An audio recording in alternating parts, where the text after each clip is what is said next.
ఆనాడు రాష్ట్ర అభివృద్ధి కోసం ఆ పనులు ఎంత త్వరగా పూర్తి చేస్తే రాష్ట్రానికి లబ్ధి చేకూరుతో నాకున్నటువంటి చిన్న పరిజ్ఞానంతో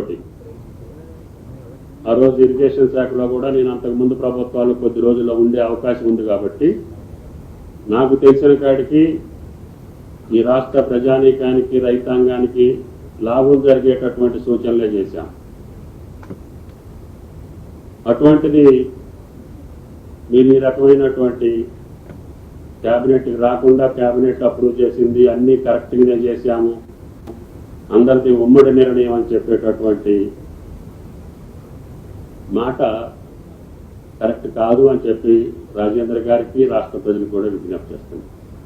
కాబట్టి త్వరలోనే ఆ కమిటీ సబ్ కమిటీ రిఫరెన్స్ మేము ఇచ్చినటువంటి రిపోర్టు ఇంకా అవసరమైతే క్రానలాజికల్గా ఏం జరిగిందో కూడా డేట్స్తో సహా జీవోస్తో సహా ఆనాటి ఫైనాన్స్ సెక్రటరీ గారు ఏం రాశారు, ఇరిగేషన్ ఏం రాసింది, మిగతా అన్నీ కూడా బహిర్గతం చేసే అవకాశం ఉంటుంది. కమిషన్ విచారణ జరుగుతుంది కాబట్టి నాకు సంబంధం లేదు, ఇది కేవలం రాజేంద్ర గారు చెప్పినటువంటి మాటలు సత్య దూరం అని చెప్పదలుచుకోవడానికి, అది క్లారిఫై చేయడానికి మాత్రమే, మీకు వివరణ ఇవ్వటం మాత్రమే ఈరోజు నా బాధ్యతగా భావిస్తున్నా. తర్వాత దీని మీద ఏదైనా అంశం వస్తే క్షుణ్ణంగా జీవోలతో సహా ఆ యొక్క ఆర్డర్స్తో సహా ఎవరితోటైనా చర్చించడానికి నేను సిద్ధం. కాబట్టి దయచేసి పొంతం లేని ప్రకటనలు ఇచ్చి ఇంకా ప్రజలను మభ్యపెట్టో ఇంకా రైతాంగానికి నష్టం చేసే కార్యక్రమాలను కొనసాగిస్తున్నాం. కేవలం సంవత్సరంన్నర కాలంలో వచ్చినటువంటి కాంగ్రెస్ పార్టీనో ప్రభుత్వాన్నో ఏదో బురద జల్లటానికే చేస్తున్నారని, ఇది ఏది కూడా కాంగ్రెస్ ప్రభుత్వంలో జరిగింది కాదు.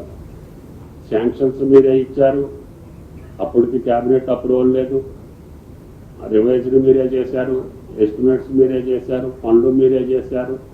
ఆ పథకం కూడా నిరుపయోగం అని చెప్పి ఎన్డీఎస్ఏ ఆ ప్రభుత్వ కాలంలోనే చెప్పింది. లాస్ట్ 5 years టర్మ్లో కూడా నేను లేను. ఇవన్నీ జరిగినటువంటి నిత్య సత్యాలను కూడా ఇంకా ప్రజలను మభ్యపెట్టాలని చూస్తే ఎవరికైనా సాధ్యం కాదు. వాస్తవాలు కమిషన్ నిర్ధారణ చేస్తుంది. కమిషన్ రిపోర్ట్ ప్రకారంగా ఆయా సంస్థలు చర్యలు తీసుకుంటాయి తప్ప ఇటువంటి తప్పుడు ప్రకటనలతోటి మీరు ఇంకా ఎక్కువ రోజులు మభ్యపెట్టలేరని చెప్పి విజ్ఞప్తి.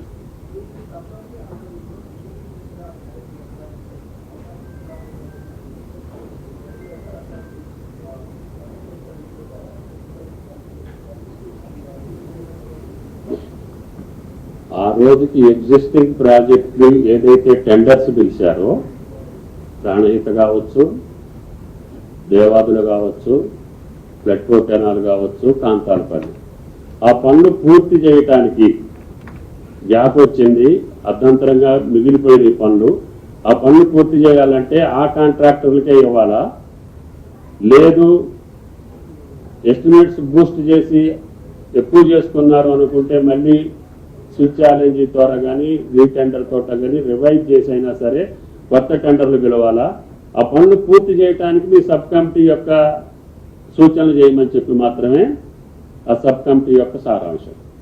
దానికి సంబంధించి ప్యాకేజ్ వైజ్గా ఎగ్జిస్టింగ్ కాంట్రాక్టర్ అదే రేట్లకు చేస్తాను అని అంటేనేమో చేయమని చెప్పుకోండి. అతను కాదు మాకు రేట్లు ఎన్హాన్స్ అయినాయి కాబట్టి మాకు చెయ్యలేము అని అనుకుంటే ప్రజెంట్ ఎస్ఎస్ఆర్ తోటి మళ్ళీ టెండర్లు పిలవమని చెప్పాము. లేదు అబ్నార్మల్ చేంజెస్ ఉన్నాయి, లేకపోతే ఆ కార్యక్రమాన్ని వర్క్ని డివైడ్ చేసేదానికి అవకాశం లేదు అనుకుంటే దాన్ని ఏం చేయాలి? ఇటువంటివన్నీ కూడా టెక్నికల్గా పర్సూ చేసి మాత్రమే ప్రజలకు నష్టం లేకుండా, రాష్ట్రానికి నష్టం లేకుండా త్వరగా పూర్తి చేయమని చెప్పే రికమెండేషన్స్ ఉన్నాయి. ఆ రికమెండేషన్స్ను కూడా నేను రేపు కమిషన్కి పంపిస్తాను.